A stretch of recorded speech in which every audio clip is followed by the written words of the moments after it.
감사합니다. 요한복음 15장에 있는 말씀으로 만들어진 찬양을 하나님 앞에 올려드렸습니다. 너무나도 감사를 드립니다.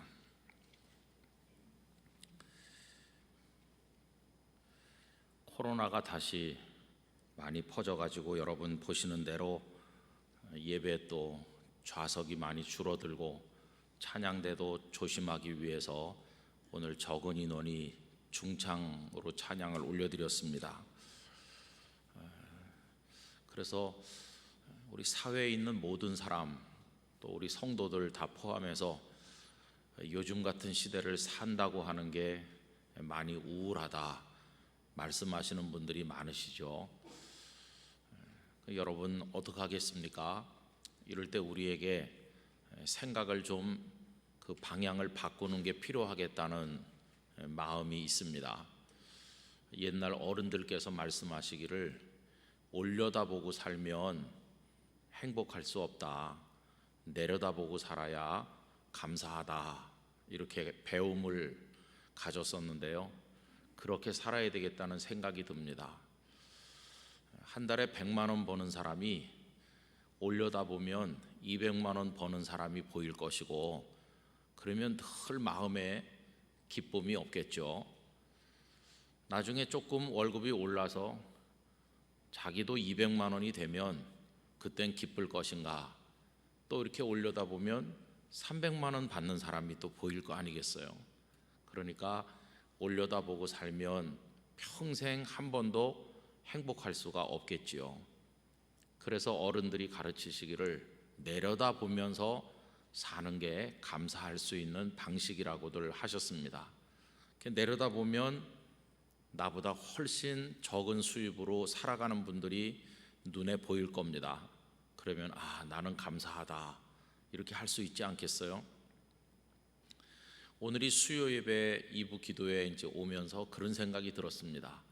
이게 뭐냐, 코로나가 또 퍼져서 예배당에 잘 올 수도 없고, 지금 이 순간에도 홈페이지에 들어오셔서 예배하시는 성도들이 많으실 텐데 우울할 수밖에 없는 상황이지 않습니까? 그러나 우리 영락교회 성도들이 내려다보는 눈을 가지게 되기를 바랍니다. 북한 동포를 생각해 보게 됐어요. 북한의 지하교회 성도들 이렇게 모여서 예배를 해봤겠어요? 그분들 생각해 보면 오늘 우리는 너무나 감사한 자리에 있는 것입니다. 얼마나 감사해요. 그렇죠?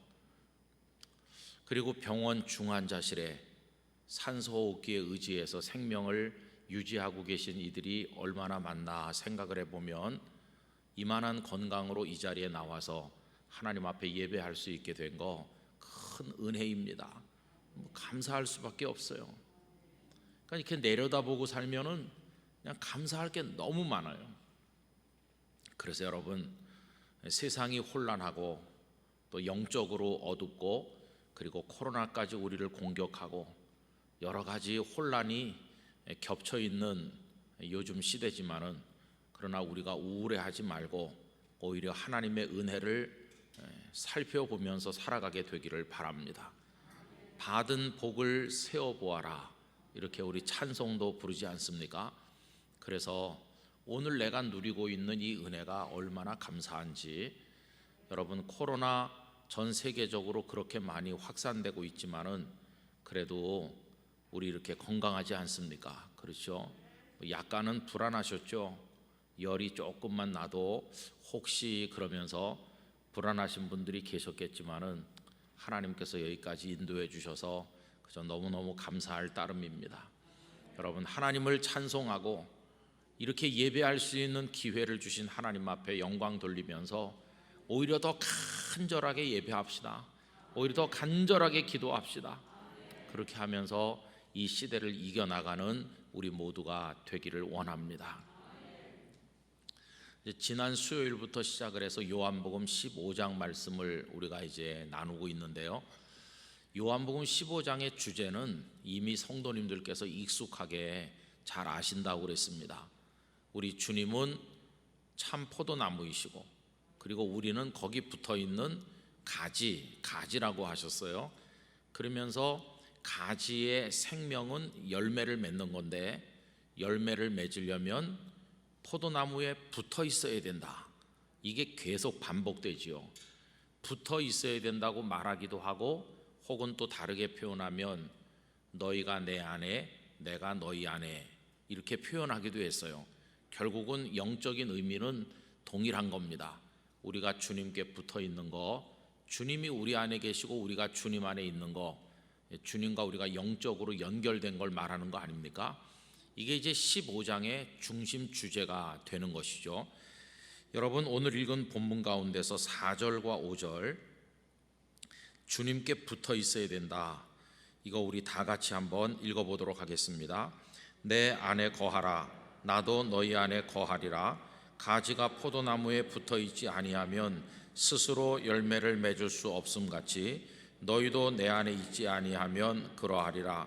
나는 포도나무요 너희는 가지라. 그가 내 안에 내가 그 안에 거하면 사람이 열매를 많이 맺나니 나를 떠나서는 너희가 아무것도 할 수 없음이라.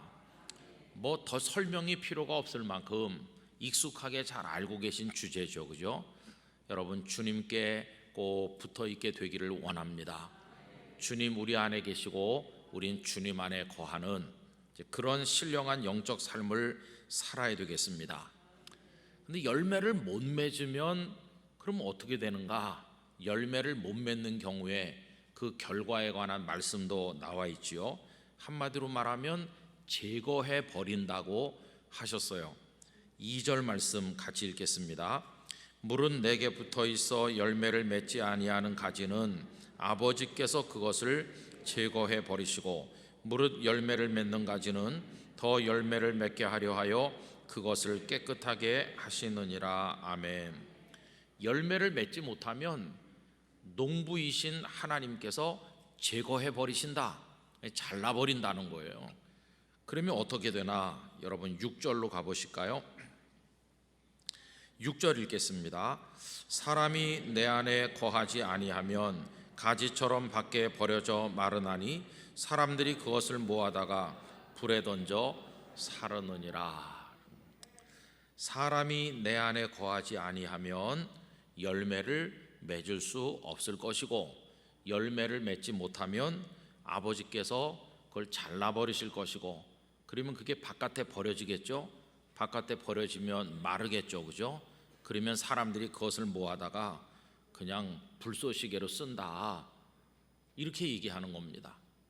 여기 이제 불에 던져 사르느니라, 이건 이제 나무 가지를 생각할 때 이야기인데 이게 요한계시록과 이렇게 연결이 되면 마지막 그 하나님의 심판에서 저 불지옥으로 떨어지는 얘기와 이렇게 이미지가 연결되잖아요.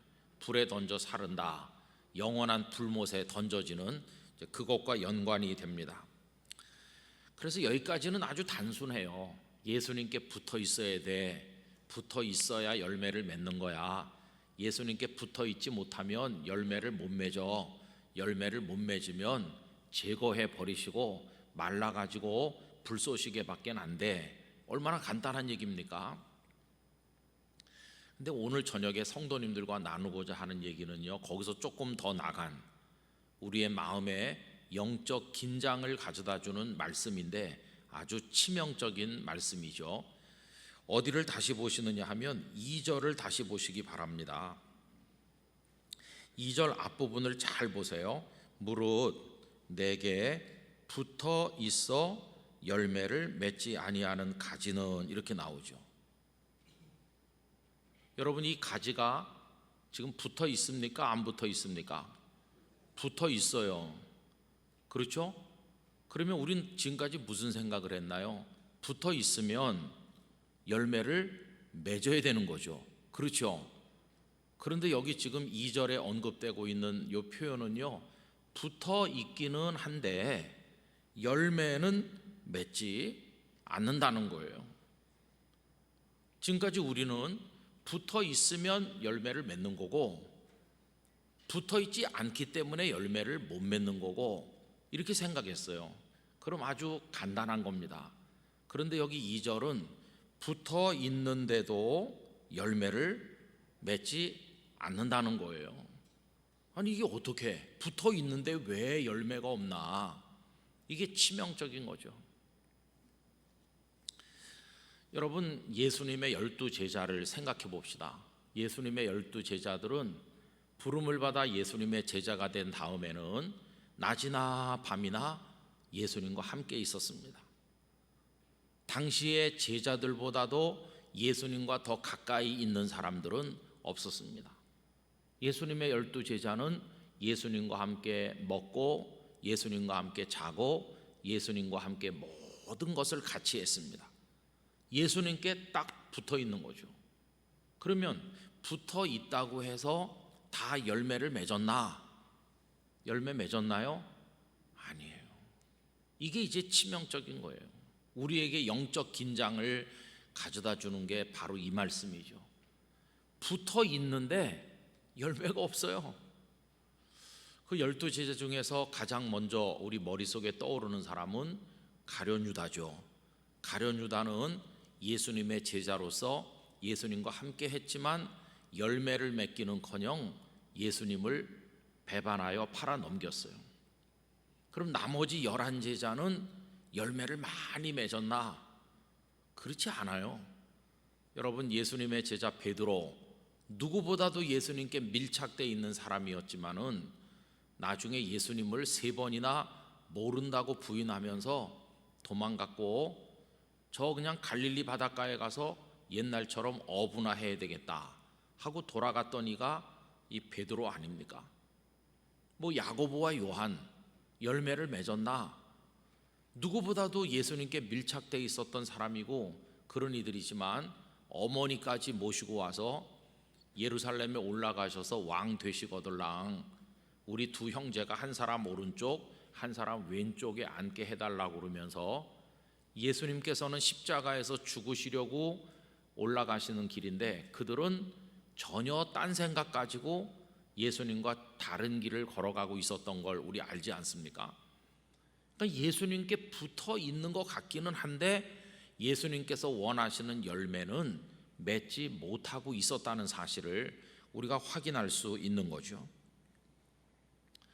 여러분, 지금 여기 마태복음 13장, 14장, 15장, 16장 이렇게 쭉 이어져 나가는 말씀, 그리고 이제 17장에서는 제자들을 위해서 예수님께서 기도 드리시는 내용이죠.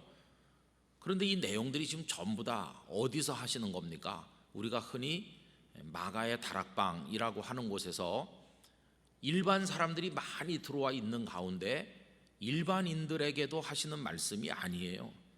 그렇게 3년 동안 예수님께 밀착돼서 누구보다도 예수님을 사랑하고 예수님께 가까이 있는 그 제자들에게만 하시는 말씀이거든요. 여러분, 이것이 저 바닷가에 모여있는 무리들이나 들판에서 오병이어 받아먹은 일반 무리들에게 하신 말씀이 아니고 가장 예수님 가까이 있는 사람들에게 하신 말씀이라는 걸 놓치면 안 됩니다. 이 말씀 속에는 경고가 들어있는 겁니다. 너희들은 누구보다도 내게 가까이 있다. 내게 붙어 있지. 그런데 생각을 잘해봐라. 내게 붙어 있는 것 같지만 다 열매를 맺느냐? 천만에. 붙어 있어. 그런데도 열매를 맺지 못하는 가지가 있는 거야. 이렇게 지금 제자들에게 말씀을 하고 계시다는 것이. 여러분, 이 말씀을 아주 경각심을 가지고 우리 자신에게 받아서 적용을 하면 어떤 얘기를 할 수 있을까요? 오늘날 누구보다도 교회 열심히 다니고 교회 다닌 지가 오래됐고 여러 대째 예수님을 믿는다고 자부하는 또 교회에서 목사, 장로, 권사 뭐 이렇게 안수 집사님 중요한 직분을 받아서 누구보다도 주님께 충성한다고 하는 사람들 중에도 열매를 맺지 못하는 사람이 수두룩하다는 것을 우리에게 보여주는 거예요. 우리는 주님께 붙어 있다고 하는 것을 간단하게 생각하면 안 됩니다. 그냥 열심히 주님 곁에 있으면 다 열매를 맺느냐? 그렇지 않다는 것을 오늘 이 말씀이 가르쳐 주는 거죠. 그래서 우리 자신에게 적용해 보면 두려운 생각이 들죠. 나는 누구보다도 주님 사랑하는 것 같고 주님께 붙어 있는 것 같은데 나 지금 열매 맺고 있나? 하나님께서 제거해 버릴 대상은 아닐까? 그래서 말라가지고 불쏘시개밖에 안 되는 그런 존재인 것은 아닌가? 이렇게 반성적으로 이 말씀을 읽어야 되는 거죠. 여러분, 우리 한국교회가 여러 가지로 많은 문제를 지금 안고 안팎으로 힘든 시기를 보내고 있는데 가만히 따져보세요. 교회를 힘들게 하는 사람이 누굴까요? 우리 코로나로 인해서 교회에서 예배하다가 확진자가 많이 나온다고 정부, 방역당국, 언론 우리를 너무 힘들게 공격하는 것 같아서 우리가 화가 많이 나고 그랬잖아요. 그런데 그런 것도 문제긴 하겠지만은 가만히 생각을 해보면 하나님의 교회를 무너뜨리는 사람들은 바깥에서 공격하는 사람들이 아닙니다. 내부에 있는 이들이 교회를 무너뜨립니다. 그것도 또 이제 막 교회 등록해서 다니시는 새가족이 아닙니다. 교회를 가장 힘들게 하는 사람은 목사입니다. 장로입니다. 안수집사와 권사가 교회를 망가뜨리고 있는 거예요. 분규가 일어나는 교회 가보면 일반 신자들이 거기 있지 않아요. 다 그 교회를 담임 목회를 10년, 20년 했다는 사람, 그 교회에서 요만했을 때부터 자라서 장로가 됐다는 사람, 누구보다도 충성한다는 여전도의 권사님들, 그런 사람들이 교회를 난장판으로 만드는 거예요. 그런데 문제는 자기가 2절에 해당되는 사람이라는 걸 모른다는 거예요. 붙어 있어서 열매를 못 맺는 그 치명적인 영적 상태가 바로 자기 자신이라는 걸 모르는 채 나는 예수님께 붙어 있다고 무서운 착각에 빠져 있는 사람들이 너무도 많아요. 진짜 두려운 얘기죠. 저도 부족한 목사인데 여러 분교 현장에 가봤어요. 가서 이제 수습도 하기도 하고 또 어떤 교회는 싸우다가 지쳐가지고 저한테 찾아오기도 하고 참 마음 아픈 현장이 많았어요. 제가 부산에 처음 부임해서 갔을 때 제가 갔던 그 교회는 작은 교회였습니다. 그래서 늘 마음속에 어떻게 하면 내가 목회하는 이 교회가 저 아무개 교회처럼 좀 큰 교회로 발전할 수 있을까, 이렇게 제가 부러워하던 교회가 몇 개 있었어요. 성도도 많고 또 아주 시설도 좋고 조직도 잘 돼 있고 역사도 100년이 가까이 다 됐고, 저 교회는 정말 뿌리가 깊다, 늘 부러워하고 그랬죠. 그런데 세월이 여러 해 지난 다음에 제가 목회하던 교회는 하나님께서 은혜를 주셔서 조금씩 이렇게 성장했습니다. 인구가 많이 줄어드는 영도였지만은 성도는 조금씩 늘었습니다. 제가 성도님들에게 말씀드리기를 주민은 줄어도 성도는 늘어야 된다, 이렇게 했어요. 처음에는 90% 이상이 영도 주민들로 이루어진 교회였었는데 시간이 좀 지나니까 이제는 영도 바깥에 먼데 사는 이들이 영도에 와서 등록을 해가지고 나중에 언젠가 조사를 해보니까 영도 바깥에 사람이 절반, 영도 안에 성도가 절반, 이렇게 되더라고요. 그리고 부산에 가보신 분들은 아시겠지만은 영도 섬이 그 영도 딸이 가지고 드나드는 아주 교통이 불편한 곳이었는데 저 송도 쪽으로 남항대교가 놓여지고 그 다음에 또 저쪽 광안리 해운대 방향으로도 부산항대교가 놓여지고, 하여튼 다리만 놓으면 무조건 대교라고 그래요. 영도대교, 부산대교, 부산항대교, 남항대교, 하여튼 그래요. 나중에 교통이 사통팔달이 됐어요. 그러다가 이제 부산항대교를 넘으면 그게 광안대교로 연결이 돼요. 아마 광안대교 가보신 분들 계실 거예요. 광안리 바다에서 이렇게 보면은 그게 해운대로 연결됩니다. 전에는 영도에서 해운대를 가려면 1시간 걸렸어요. 교통이 얼마나 막히고 불편한지 몰라요. 그런데 부산항대교와 광안대교가 연결되니까 영도에서 출발하면 부산 해운대 백사장에 빨리 가면 10분에 간다고 그랬어요. 쫙 가는 거예요. 그러니까 이제 영도에 있는 목사님들이 모이면 걱정을 하는 거죠. 큰일 났다고. 해운대 쪽에는 많은 것이 발전이 돼 있고 그 지역은 굉장히 발전한 곳이거든요.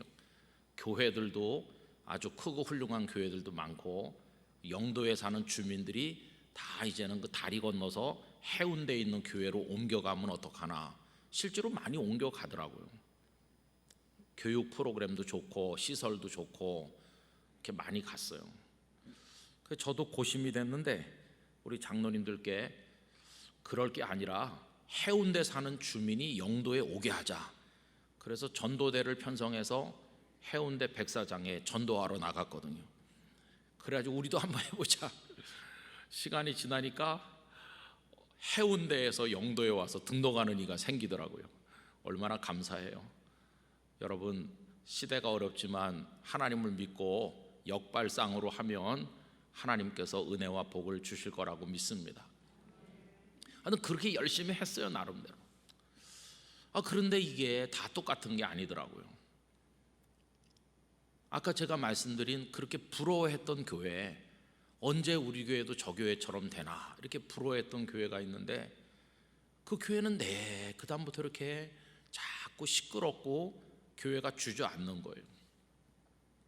어느 시점이 되니까 노회 보고서를 노회 때 받아보면 제가 목회했던 교회는 그 교회의 한 10분의 1 정도밖에 안 됐었는데 어느 해인가 그 교회가 우리보다 더 작아졌더라고요. 성도도 작아지고 예산도 작아지고. 왜 그렇게 됐을까요? 거기 지역도 훨씬 좋은 곳입니다. 부자들이 많이 산다는 지역이거든요. 그런데 왜 그럴까요? 다른 게 아니에요. 예수님께 붙어 있는 것 같지만 열매를 맺지 못하는 이들이 많이 있기 때문이라고 생각해요. 어느 해인가 장로님들 몇 분이 저한테 오셨어요. 오셔서 어떤 장로님은 울기도 했습니다. 그러면서 목사님, 얼굴을 들 수가 없습니다. 우리 교회가 요 2달 후에 창립 100주년입니다. 정말 영광스럽게 하나님 앞에 감사의 축제를 열고 하나님 앞에 영광을 돌려야 되는데 창립 100주년 얼마나 대단한 일입니까? 그런데 그때 싸우다가 담임 목사님도 안 계신 거예요. 담임 목사님도 없고 성도도 다 떠났고, 그렇다고 100주년 기념 예배를 안 드릴 수도 없고, 그래서 장로님들께서 고심하시다가 그냥 우리끼리 조용히 드리자. 축제는 무슨 축제? 조용히 하는데 그 대신 저 김은성 목사를 좀 불러가지고 꾸지람을 좀 받도록 하자. 그분 말씀들이 그래요. 그분들 말씀이, 목사님께서 100주년 예배 좀 와주세요. 그냥 외부 손님 아무도 초청 안 합니다.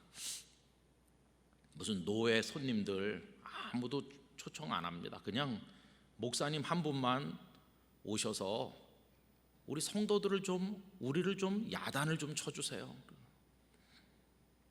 참 이상한 100주년 예배죠. 그래서 제가 거절을 못 해가지고 갔지 않습니까?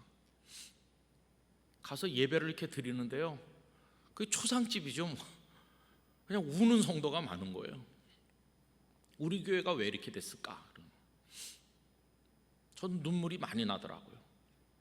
그렇게 부러워했던 교회인데 이 교회가 왜 이렇게 됐나? 그분들께서 좀 야단을 쳐달라고 하셨는데 무슨 야단을 치기는커녕 하나님 앞에 예배한다고 앉아 있으니까 그냥 묵상 기도를 할 때부터 훌쩍훌쩍 눈물이 나는 거예요. 너무 하나님 앞에 우리가 죄송하구나. 그렇게 마음 아픈 일이 벌어지는 거죠. 그럼 여러분, 그게 왜 그렇게 됐을까요?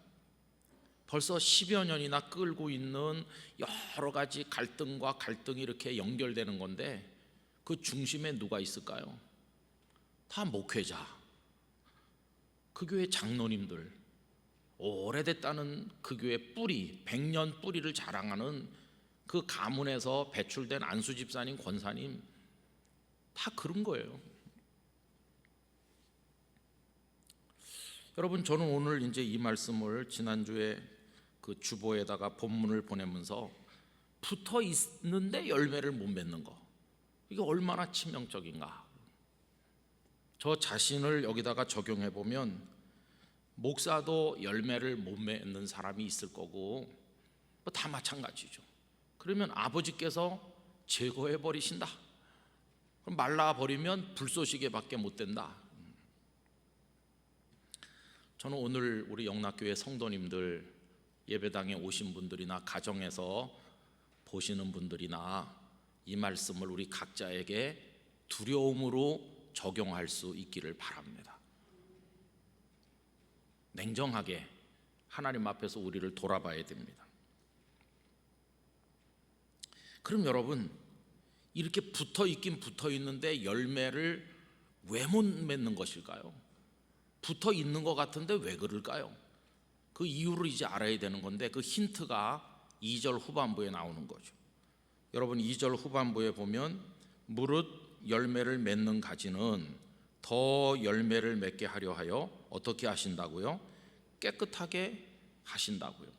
그러니까 열매를 더 많이 맺게 하는 방법이 뭡니까? 깨끗해지는 겁니다. 그렇죠? 깨끗해지면 열매를 더 많이 맺는다는 것은, 뒤집어서 말하면 깨끗하지 못하면 붙어 있어도 열매를 못 맺는다, 그런 얘기죠. 결국 수십 년을 예수님을 믿고 예수님께 붙어 있는 것 같아도 열매를 못 맺는 이유는 우리 심령이 더러워서 그런 거죠. 깨끗하지 않아서. 그래서 아버지 하나님께서는 열매를 더 많이 맺게 하기 위해서 깨끗하게 하신다. 여기서 힌트를 얻는다면, 우리가 단지 붙어 있기만 한 사람이 아니라 열매를 맺는 성도가 되기를 원한다면 깨끗해져야 되는 거예요. 우리 영혼이 맑아야 됩니다. 심령이 청결한 자가 하나님을 보는 거죠. 마음이 청결한 자가 하나님을 배울 수가 있어요. 깨끗한 교회, 깨끗한 성도, 이건 너무너무 중요한 겁니다. 이 깨끗을 구약적 개념으로 바꾼다면 거룩하다, 이렇게 바꿀 수 있을 거예요. 거룩한 성도. 여러분, 거룩하지 않고 이 속에 온갖 탐심, 음심, 교만, 뭐 세상에 더러운 거짓, 이런 게 꽉 차 있는데 어떻게 열매를 맺겠어요? 어떻게 하나님께서 기뻐하는 인생을 살 수 있겠습니까? 그건 아예 애초부터 안 되는 겁니다. 그러니까 깨끗하지 않으면 열매를 못 맺는 거죠.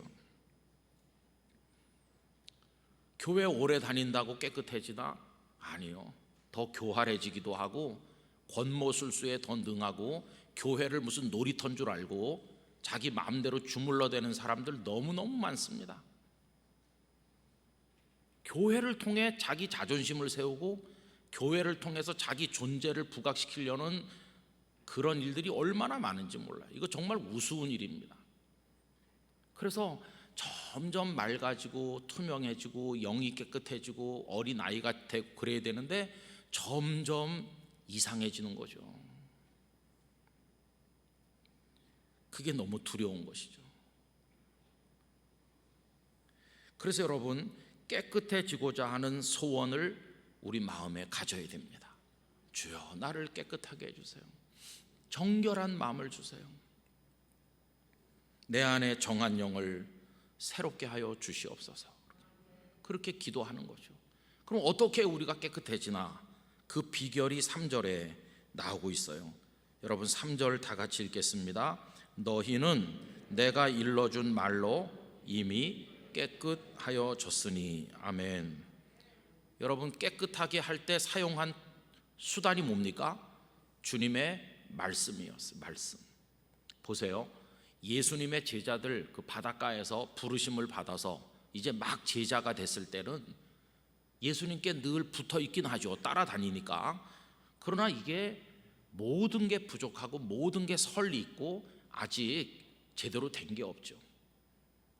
그러다가 나중에 시간이 계속 지나면서 주님의 말씀을 또 듣고 또 들으면서 깨닫고 또 들으면서 부끄러움을 느끼고 그 말씀을 들으면서 잘 몰랐던 걸 바로잡아 제대로 알게 되고 계속 말씀을 통해서 이렇게 하면서 조금씩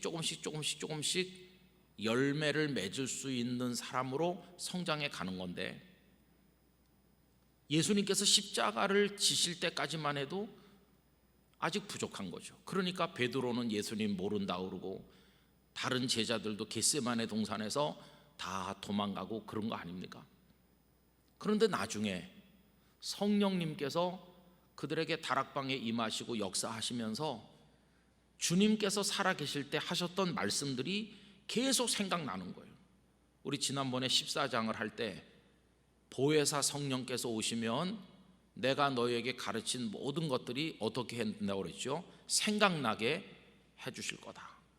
그러니까 예수님 따라다니면서 들을 때는 잘 몰랐던 말씀이 나중에 주님 승천하시고 난 다음에 성령께서 그들 속에 역사하시고 나니까 계속 그 말씀, 그때 바닷가에서 하신 말씀, 그때 다락방에서 하신 말씀, 그때 길에서 하신 말씀, 누구네 집에서 하셨던 말씀, 그런 게 계속 성령 안에서 생각나고 생각날 때마다 그때는 몰랐는데 그게 이런 말씀이었어.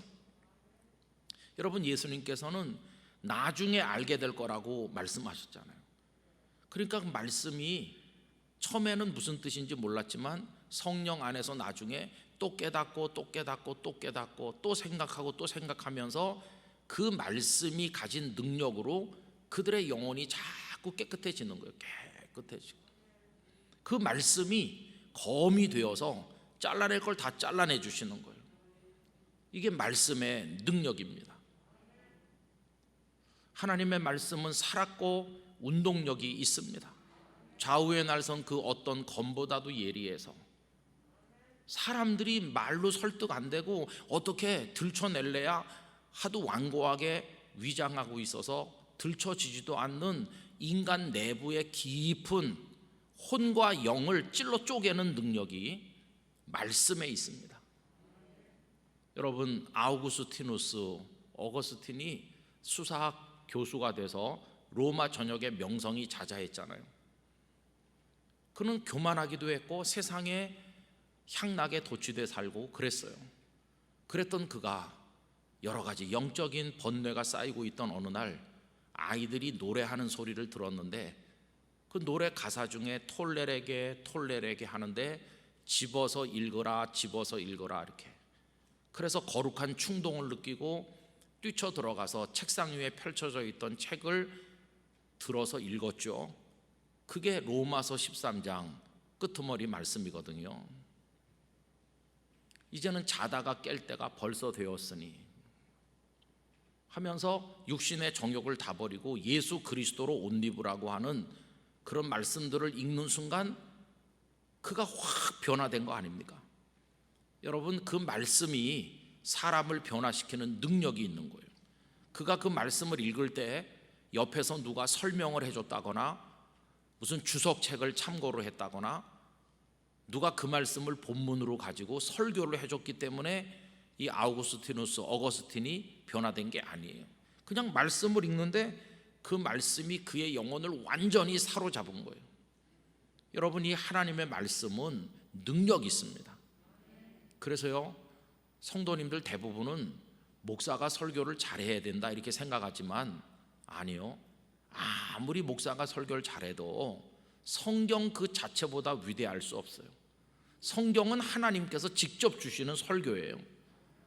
목사는 그걸 가지고 설명을 하는 건데 설명해 본다고 하다가 오히려 하나님의 말씀을 가려서 성도들이 말씀을 더 못 깨닫게 하거나 잘못 깨닫게 하는 실수를 할 때도 많이 있을 겁니다. 사실 가장 위대한 설교는 이 성경 말씀을 그냥 낭독하는 거가 가장 위대한 설교라고 할 수 있어요. 하나님의 말씀은 그런 겁니다. 제자들에게 너희는 내가 일러준 말로 깨끗하다. 그건 말씀이 깨끗하게 하는 거예요. 그래서 여러분, 우리 자신이 주님께 붙어 있는데 왜 열매를 나는 못 맺고 이렇게 자꾸만 내 심령이 이상해지고 영적으로 왜곡되는가, 이걸 깨닫는다면 하나님 앞에 소원을 가져야 되는 거죠. 하나님, 저도 열매 맺고 싶어요. 저도 깨끗한 사람이 되고 싶어요. 하나님의 말씀으로 저를 찔러 쪼개주시고 제 죄가 드러나게 해주시고 회개의 영을 주시고 제가 말씀 앞에 두려워하게 해주시고 말씀에 모든 걸 걸고, 우리 부르는 찬양 중에 말씀 앞에서 경외함으로 있잖아요. 말씀에 운명을 걸고 말씀에 인생을 걸고 말씀에 모든 걸 걸고, 그래서 날마다 말씀으로 우리를 씻어내는 거죠. 우리 영혼이 맑아지는, 그리고 그 말씀이 우리 삶이 되는 거죠. 말씀대로 하나씩 하나씩 살아가다 보면 그게 열매가 되는 것이죠. 저는 119 대작전, 또 한 친구 운동, 이거 우리가 하고 있는데 사실은 성도들이 예배당에 오지 못하는 상황에서 신앙생활을 유지하기 위한 가느다란 끈이라도 하나 붙들고 있어야 되지 않겠나 해서, 비상 상황이기 때문에 119 비상 시국이다 영적으로, 그래서 119 대작전을 하게 된 겁니다. 그때만 해도 119가 끝나면 코로나도 같이 끝날 줄 알았죠. 근데 코로나가 안 끝나니까 또 한 친구 운동을 연말까지 하게 된 건데, 이 179일이 다 끝나가고 이제 한 달밖에 남지 않았는데도 코로나는 안 끝날 것 같잖아요. 그래서 내년에는 어떡하지? 성도님들이 자꾸 물어봐요. 목사님, 한 친구도 끝나는데 내년엔 뭐 합니까? 그 내년에는 두 친구 할까요? 뭐 할까요? 그게 지금 저만의 고민이 아니고 모든 목사님들의 고민이에요. 성도들이 이게 예배당에 오지도 못하는데 신앙생활 제대로 하고 있는 건가, 이런 걱정이 있잖아요. 그럴 때 가장 첫 번째 대답은 말씀인 것이에요. 말씀. 그리고 영락교회는 내년에 이제 어떻게 할 거냐, 한 친구는 다 끝나가고 진짜 두 친구 할 건가? 여러분, 내년 1월 1일부터 우리 뭘 또 할 겁니다. 아니, 코로나 때문에 하는 게 아니라 이제는 하늘나라 가는 날까지 해야 되는 것이죠. 그래서 이미 준비를 시작을 했고, 올 연말이 되면 여러분들 손에 자료 책자를 가지실 수 있도록 다 드릴 겁니다. 그러면 내년에는 며칠을 하느냐? 내년에는 365일 할 겁니다. 아예 그냥 365일. 코로나가 끝나도 계속 할 겁니다. 왜냐하면 이 말씀이 우리를 깨끗하게 해주고, 그 말씀이 우리 인격이 되고 우리의 입에 붙고 가슴에 녹아 들어오면 그것이 우리의 삶이 되어서, 그래서 우리가 열매를 맺게 될 줄로 믿기 때문입니다. 그래서 여러분, 오늘 말씀은 두려움을 안겨줘요. 그리스도께 붙어 있어도 열매를 못 맺는 수가 있어. 혹시 내가 이렇게 우리 자신을 들여다보면서 주님, 저 깨끗한 가지가 돼서 주님이 원하는 열매 맺고 싶어요. 제거의 대상이 아니라 더 깨끗하게 해주시는, 농부 되시는 하나님이 그 가지를 사랑해가지고, 야, 이 가지에서 많이 열리는구나, 이렇게 그 가지를 아껴주실 때 저도 그런 가지가 되고 싶습니다. 이런 소원을 가지면서, 그러면서 이제 말씀으로 우리를 깨끗하게 하는 것이죠. 그래서 여러분, 열매를 맺게 되시기를 축복합니다. 그리고 열매를 맺으면 어떤 결과가 올까요? 첫째는 하나님께서 영광을 받으시는 거죠. 8절 말씀 다 같이요. 너희가 열매를 많이 맺으면 내 아버지께서 영광을 받으실 것이요. 할렐루야. 하나님께 영광 되는 거예요.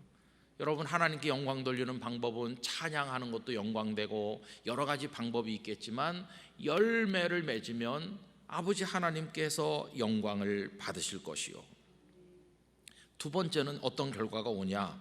방금 읽은 8절 끝에 보면 뭐라고 그랬어요? 너희는 내 제자가 되리라.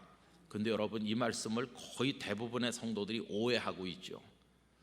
열매를 맺으면 열매를 보고 나서 그 다음에 너 내 제자 되라, 이렇게 하시나 보다.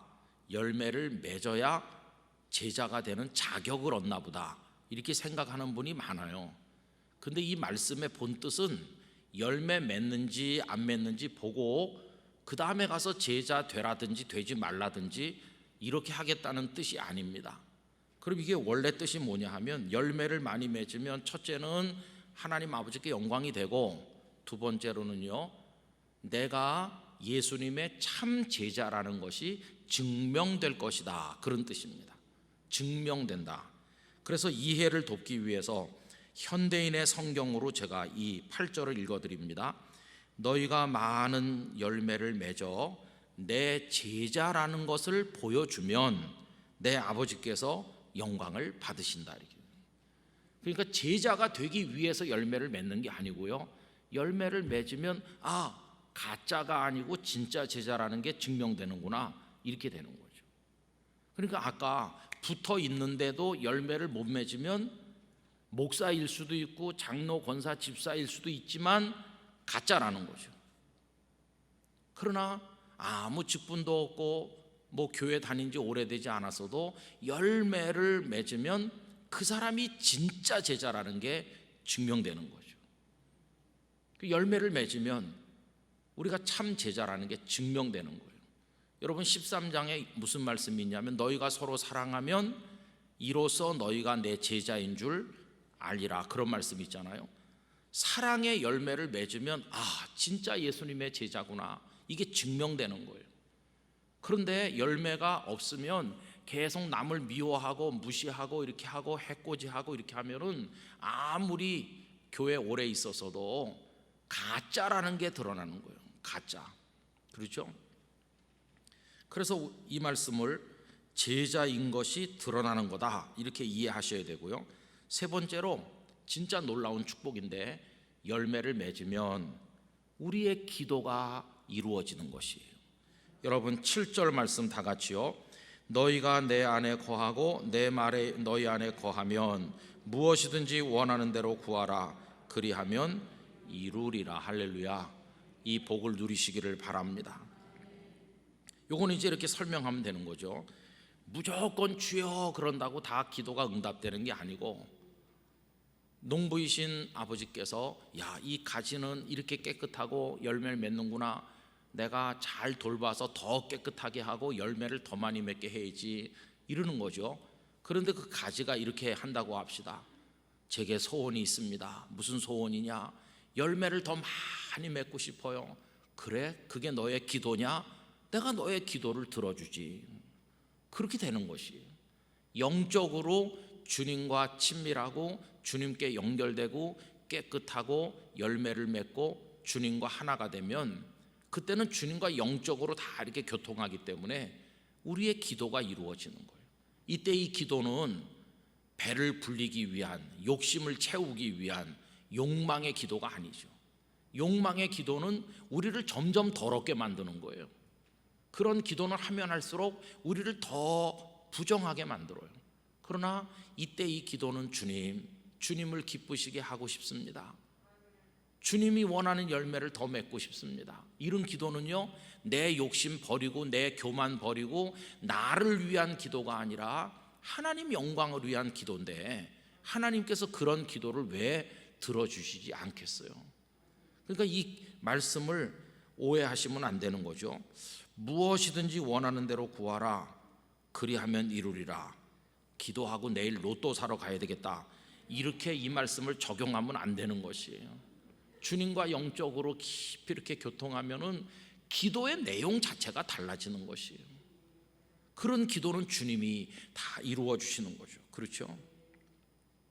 그래서 오늘 이 말씀은 굉장히 중요한 얘기입니다.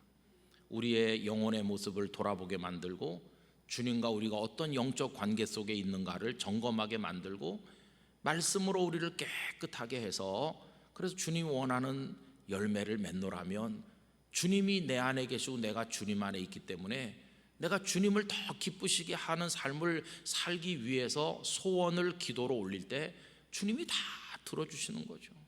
그런 기도가 얼마나 아름다운 기도입니까? 내 욕심은 다 죽이고 하나님을 위한 기도인 것이죠. 너희는 먼저 그의 나라와 그의 의를 구하라고 할 때 바로 그런 기도를 드리는 것이고, 나머지 것은 아버지께서 다 더해 주신다. 이게 성도가 누리는 축복이 아니겠습니까? 여러분, 이제 이 이런 말씀 그 뒤끝에 아까 우리 찬양대에서 부른 계명을 지키라고 하는 얘기가 그 다음에 따라 나오는 것이에요. 우리 영락의 성도들이 오늘 이 말씀대로 주님 안에 거하시길 바라고요. 깨끗한 가지가 되어서 주님이 원하시는 열매를 많이 맺으시고, 그리고 참 주님의 제자라는, 가짜가 아닌 진짜 주님의 사람이라는 게 증명될 수 있게 되기를 원하는 것입니다. 그럼 이제 그 기도는 늘 주님이 내 안에 와 계시고 나는 주님 안에 있으니까, 무슨 갑자기 기도 안 하던 사람이 기도 시간을 정해놓고 주여 그러는 그렇게 힘든 기도가 아니라 24시간이 주님과 같이 있는 기도가 되는 것이죠. 이런 영적인 축복을 누리시게 되기를 원하는 것입니다. 이렇게 된 게 이 모든 걸 가능하게 해주시는 분이 성령님이시죠. 성령께서 우리 속에 그런 감동도 주시고 우리 영혼을 자극하시고, 그래서 주님과 동행하면서 그렇게 지날 때 다른 사람은 모르는 거룩한 기쁨이, 주님과 더불어 살아가는 게 이런 거야 하는 기쁨이 우리 속에 채워지게 될 때 바울과 실라처럼 감옥에 갇혀도 찬송할 수 있고, 코로나가 공격해도 감사할 수 있고, 그런 삶을 살아갈 수 있게 되는 것입니다. 이런 신령한 은혜가 우리 모두에게 충만하기를 간절히 기원합니다. 기도하겠습니다.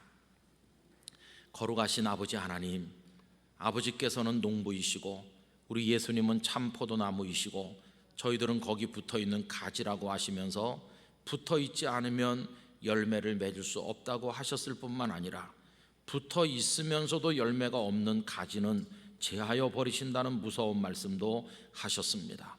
주여, 저희들을 생각에는 오래오래 전부터 주님께 붙어 있는 것 같은데 과연 저희들은 열매를 맺고 있는지요?